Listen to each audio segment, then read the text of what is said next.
Hello friends, आप सब कैसे हैं। चलिए हम लोग स्टार्ट करते हैं। तो हमारी इकोनॉमिक्स की सीरीज चल रही है, इसका पार्ट नंबर 32। देखिए अभी तक हम लोग 31 पार्ट देख चुके हैं। जिन लोगों ने नहीं देखे हैं वो जा करके देख सकते हैं। अगर इकोनॉमिक्स आपको हार्ड लगता है, कैसे क्वेश्चन पुट अप किए जाते हैं, ये सब कुछ जानना है, तो आप सारी प्रीवियस वीडियो है वो 1 बाई 1 करके देखते रहिए, क्योंकि जो इकोनॉमिक्स है वो मैं आपको एक स्टोरी के फॉर्म में पढ़ाता हूँ।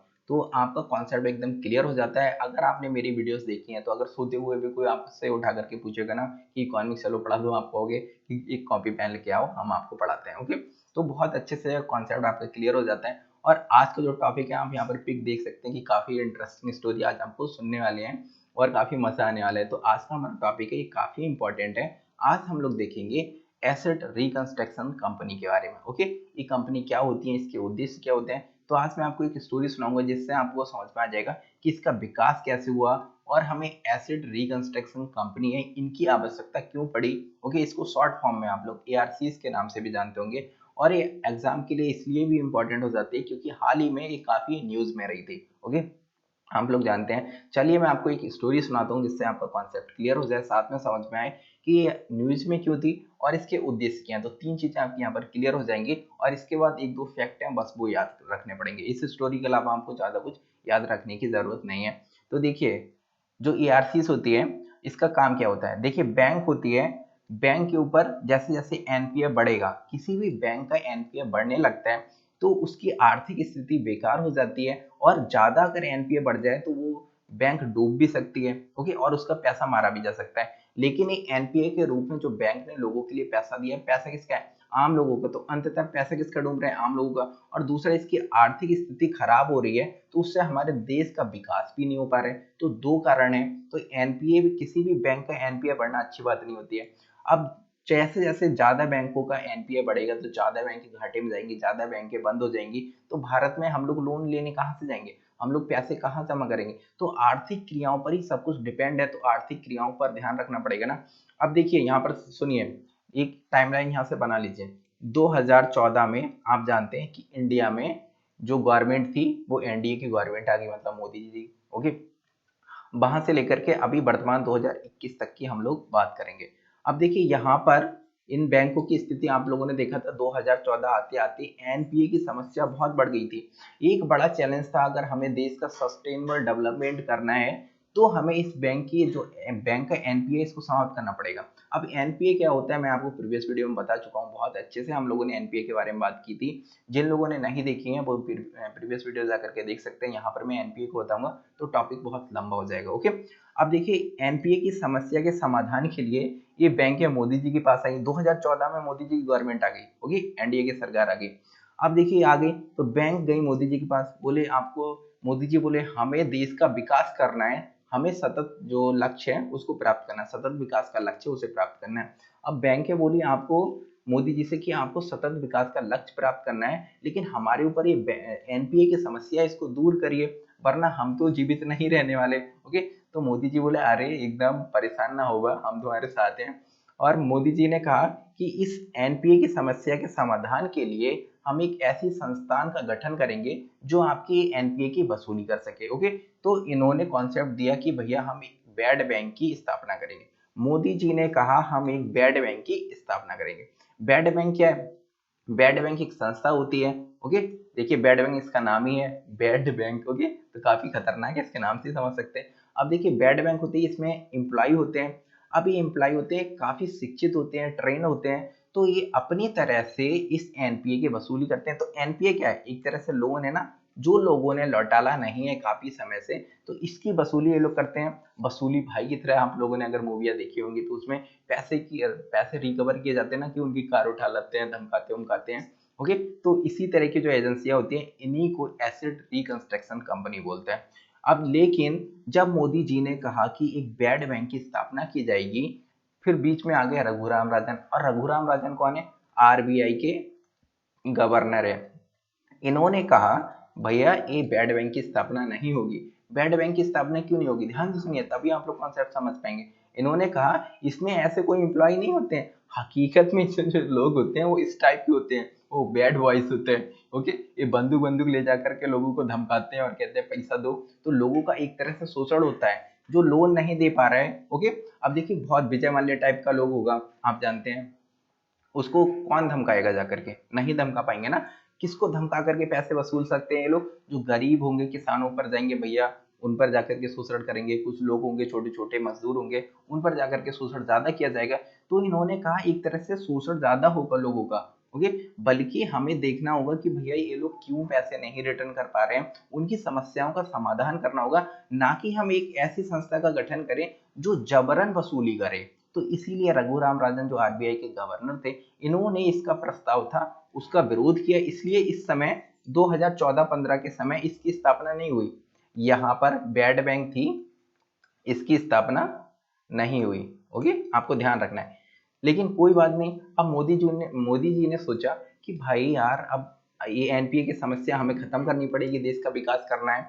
अब हम क्या करें? तो मोदी जी गए अमित शाह जी के पास। ओके, मोदी जी गए अमित शाह जी के पास। उन्होंने कहा यार, जो अपना बच्चा है आरबीआई का गवर्नर है, ये मान ही नहीं रहा है, और हम इस एनपीए की समस्या का कैसे समाधान करें? अब भाई जब ये दोनों मिलते हैं तो आपस में कोई तीन तिगड़म करते ही हैं। अब यहाँ पर आप देख सकते हैं अमित शाह जी हैं, इनका थोड़ा सा खोपड़िया घूमा। इन्होंने कहा मोदी जी आप थोड़ा परेशान वरेशान मत होइए, अभी देखिए थोड़े दिनों के बाद ये रिटायर होने वाले हैं, हम दूसरा बच्चा ला करके आरबीआई का गवर्नर बनाएंगे जो हमारी बात सुनेगा। तो मोदी जी एकदम प्रसन्न हो गए। यहाँ पर देखिए मोदी जी एकदम प्रसन्न हो गया, बोले कि चलो ठीक है भाई। तो अब टाइम आया। अब जो यहाँ पर आप देख सकते हैं 2014 का टाइम था, टाइमलाइन देखते रहिए। 2014 यहाँ पर बैड बैंक की स्थापना 2015 के समय नहीं हो पाई थी। 2015-16 के बीच में नए जो आरबीआई के गवर्नर थे, आरबीआई के गवर्नर थे, नए गवर्नर नियुक्त हो गए। कौन? उर्जित पटेल। ओके, अब नए गवर्नर आ गए यहाँ पर 2015-16 में नए गवर्नर आ गए। अब मोदी जी ने कहा उर्जित पटेल से कि जो एनपीए की समस्या का समाधान है, आप देख सकते हैं यहाँ पर नीचे नीचे नहीं दिख रहा होगा, एक मिनट में अपना कैमरा चेंज कर देता हूँ। आप यहाँ पर देख सकते हैं जब उर्जित पटेल आए ना, तो इन्होंने कहा कि भाई जो हमारी बैंकिंग सेक्टर है ये डूब रहा है, यहाँ पर एनपीए की समस्या, इसका समाधान करना होगा। इसके समाधान के लिए हमें एक ऐसी बैंक की स्थापना, एक ऐसी संस्थान की स्थापना करनी होगी जो इस एनपीए की वसूली कर सके। तो उर्जित पटेल बोले कि हाँ चलो ठीक बात है भाई, इस एनपीए की समस्या का समाधान करना चाहिए, जिससे बैंकों का विकास होगा, पैसे की रिकवरी होगी, और बैंक का लाभ होगा तो वो ज्यादा से ज्यादा मात्रा में लोन देंगे तो हमारे देश का भी विकास होगा। ओके, तो उर्जित पटेल मान गए। उर्जित पटेल ने कहा चलो ठीक है, हम एक ऐसी कंपनी की स्थापना करेंगे जो एनपीए की वसूली कर सके। अब यहाँ पर अमित शाह ने मोदी से कह दिया था अगली बार अगर तुम इस तरह की संस्थान की स्थापना करोगे यार चीज की, तो उसका बैड बैंक नाम मत रखना, बैड बैंक नाम मत रखना। क्या रखना? इसका नाम चेंज कर देना। इसीलिए मोदी जी ने कहा इस बार हम बैड बैंक की स्थापना नहीं कर रहे, चीज वही है, A B E R C थी यहाँ पर। ओके, ए आर सी थी और A B E R C है, बस इसका नाम इस बार बैड बैंक की जगह रखा गया पारा। इस पारा की स्थापना की गई, इसके बारे में भी हम बहुत डिटेल से बात करेंगे। तो आप समझ गए ना कि इसकी स्थापना की गई। अब इसमें कहा गया भैया इसमें भी एम्प्लॉय होंगे, इसके जो पारा है ना, पारा के एम्प्लॉय होंगे, ये अपने माध्यम से इस एनपीए के वसूली करेंगे, ये काफी ट्रेन हो गए, बस नाम चेंज कर दिया गया। देखिए पहले भी यही सेम चीज थी, सेम चीज यही है, बस पहले इसको बैड बैंक नाम दिया गया था, अब इसको पारा नाम दिया गया और 2016 में इसकी स्थापना कर दी गई। इसमें भी इस तरह से एम्प्लॉय होंगे, पर रियलिटी में क्या भाई, इसमें भी इस तरह के एम्प्लॉय नहीं होंगे, इसमें कुछ इस तरह के एम्प्लॉय होंगे। ओके, केजीएफ की तरह ये अपनी तरह से वसूली करेंगे। देखिए आप लोग जानते हैं जो कागज पे जो चीजें होती हैं वो वैसी नहीं होती हैं, ग्राउंड लेवल पे अलग होती हैं। अब पैसे की वसूली की जाएगी भाई, आराम से कोई पैसा नहीं देना चाहता किसी को। अगर किसी ने पैसा अगर दे भी दिया, मुफ्त से मिल गया, वो भी नहीं लौटाता, ये तो लोन की बात है, उसने खुद लिया, उसको वो कर लिया, तो वो कैसे लौटाना चाहेगा? तो हमें कुछ ना कुछ तो करना पड़ता है। तो आप लोग जानते हैं पैसे लोग ले लेते हैं, जल्दी लौटाते नहीं, तो थोड़ी तो सख्ती करनी पड़ती है। ओके, चलिए अब हम लोग अपने टॉपिक पे आते हैं। मैं थोड़ा फैक्चुअल आप लोगों के लिए बता देता हूँ जो आपके पीटी के लिए काफी इंपॉर्टेंट है। चलिए हम लोग फैक्चुअल देख लेते हैं। अब एआरसीज की बात करते हैं, इनकी स्थापना कैसे की गई? तो इनकी स्थापना के लिए एक एक्ट आया। इस ए एक्ट बहुत ही इंपॉर्टेंट है, आप जितना वेरी वेरी इंपॉर्टेंट लगाना चाहते हैं लगा सकते हैं। ओके, इसका नाम है सारफेसी एक्ट 2002। अब देखिए इसका अगर नाम ध्यान रखना है तो आप यहाँ पर देख सकते हैं इतना बड़ा इसकी फुल फॉर्म है, तो फुल फॉर्म याद करने का कोई मतलब नहीं है, 10 पीढ़ियां गुजर जाएंगी, 10 पीढ़ियों के नाम अगर आप मिला देंगे ना तो इससे भी छोटा होगा। ओके, तो आपको अगर फुल फॉर्म यहाँ पर देखना चाहते हो तो देख सकते हैं, वरना आपको सारफेसी एक्ट इतना ही ध्यान रखना है, इससे ज्यादा कुछ याद नहीं रखना है। अब सारफेसी एक्ट में क्या दिया रखा है ये इंपॉर्टेंट हो जाता है। देखिए सारफेसी एक्ट कहता है, देखिए जब भी कोई प्राधिकरण, जैसे एक बैंक है, क्लब बैंक है, मैं हमारी बैंक है, क्लब बैंक ने किसी के लिए लोन दिया, जब लोन देते हैं ना तो उसके बदले में आप लोग देखते हैं गिरवी कुछ चीज रखवा लेते हैं ना, घर के कागज रखवा लेते हैं या फिर खेत के कागज रखवा लेते हैं या फिर आपका सोना चांदी जो भी होता है रखवा लेते हैं, उसके बाद बैंक होती है वो लोन देती है। ओके, तब क्या होता है यहाँ पर, अब देखिए इसी एक्ट के थ्रू क्या होता है, जब भी कोई प्राधिकरण जब ऋण देता है तो ऋण के बदले में वो कोई भी संपत्ति को गिरवी रख लेता है, और कोई भी ऐसी संपत्ति जो एनपीए में परिवर्तित हो गई और उसकी आप समझ लिया गया कि इसकी भैया वसूली नहीं हो सकती, तो जो संपत्ति गिरवी रखी जाती है, मानते हैं किसी ने अपना घर गिरवी रख दिया था और उसने उसको पैसे को नहीं लौटाला, वो बहुत समय हो गया एनपीए में है, तो उस मकान को बेच करके इस एनपीए की वसूली की जाएगी। ओके, तो इस एक्ट के द्वारा जो बैंकें थी उनको ये पावर मिल गई कि वो इस संपत्ति, गिरवी रखी गई संपत्ति है, इसको बेचकर अपना जो पैसा है वो रिटर्न कर सकती है, मतलब प्राप्त कर सकती है। तो यही कहता है सारफेसी एक्ट। तो सारफेसी एक्ट आपको ध्यान रखना है क्या कहता है, गिरवी रखी गई, जब ऋण लेते हैं तो ऋण के समय जो भी गिरवी रखा जाएगा ना उसकी नीलामी करके एनपीए की वसूली की जा सकती है। ओके, अब यहाँ पर आपको देखना है कि एआरसीज कैसे काम करती हैं। तो एआरसीज क्या है, एक तरह से एक कंपनी है ना, कंपनी है तो ये तो बैंक है नहीं, तो ये अदर बैंकों से भैया एनपीए को खरीदती हैं, एनपीए को खरीदती हैं किस तरह, छूट दर पे खरीद सकती हैं। जैसे अगर मैं आपको एक एग्जांपल दूं, देखिए ये एनपीए है, इसको खरीदेंगे किससे, अदर बैंकों से खरीदेंगे छूट दर पर, जैसे 100 रुपए एनपीए है, 100 रुपए एनपीए, और एक एक्स बैंक है, एक एक्स बैंक है जो एआरसी है, एक एक्स है वो एआरसी है, इसने कहा आपका 100 रुपए एनपीए है, हम इसे 90 रुपए पे खरीद लेते हैं। ओके, तो बैंक क्या करेगी, इससे 90 रुपए ले लेगी और 100 रुपए का जो एनपीए होगा वो इसको दे दिया जाएगा।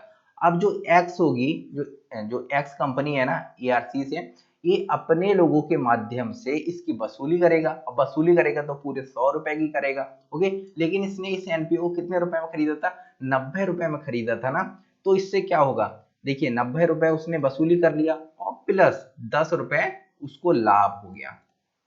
देखिए कोई भी चीज होती है वो लाभ के लिए काम करेगी, वरना ये अपने एम्प्लॉयज को पैसे कहाँ से देगी, एक्स बैंक है ये ईआरसी से, ये पैसे कहाँ से देगी, इसी से तो देगी। इसने भैया 100 रुपए को 90 रुपए में खरीद लिया, फिर उसके अपने लोगों के माध्यम से वसूली की, तो उसने वसूली करके अपना जो पैसा भी प्राप्त कर लिया, अतिरिक्त जो पैसा उससे अपना लाभ बना लिया और उसी से अपना काम चला रहा है। और ये भी इंपॉर्टेंट है, ये आपको ध्यान रखना है, फर्स्ट एआरसी कौन थी जो भारत में कार्यरत थी, वो आपको ध्यान रखनी है। जो फर्स्ट एआरसी है वो एयरसेल के नाम से जानी जाती है, इसकी फुल फॉर्म भी इंपॉर्टेंट हो जाती है, ये आपको ध्यान रखना है। Okay, asset reconstruction company India limited के नाम से इसको जानते हैं। इसमें देखिए जो एआरसी है इसमें एसबीआई, आईडीबीआई और आईसीआईसी बैंक है, इन सभी का शेयर था। ओके, और इनकी एनपीए की इसने वसूली भी की थी। अब यहाँ पर आप देख सकते हैं कि भारत सरकार ने 2015 के समय भारत सरकार ने बैड बैंक की स्थापना का प्रस्ताव दिया था, जो मैंने अभी आपको स्टोरी में सुनाया। ओके, लेकिन रघुराम राजन जो आरबीआई के गवर्नर थे उस टाइम, वर्तमान के गवर्नर थे आरबीआई के, उन्होंने इसका विरोध किया। विरोध क्योंकि आपको जानते हैं कि इस तरह के लोगों के माध्यम से ये एनपीए की वसूली की जाती है, तो लोगों का शोषण एक तरह से ना हो, इसीलिए उन्होंने कहा कि ऐसा नहीं करना चाहिए, ये लोग जाकर के लोगों को तंग करेंगे, जबरन उनसे पैसे की वसूली करेंगे तो ये ठीक नहीं है। ओके, तो इसीलिए उस समय इस बैड बैंक की स्थापना नहीं की गई थी। फिर बाद में जो आर्थिक सर्वेक्षण था 2016-17, इसमें प्रस्ताव दिया गया था पारा का। अब पारा क्या है, पब्लिक सेक्टर रिहेबिलिटेशन एजेंसी है, मतलब जो पब्लिक सेक्टर की बैंकें हैं, पब्लिक सेक्टर की बैंकें, जब मैंने आपको बैंकों का क्लासिफिकेशन पढ़ा रहा था तो मैंने आपको बताया था पब्लिक सेक्टर की बैंक कौन सी होती है।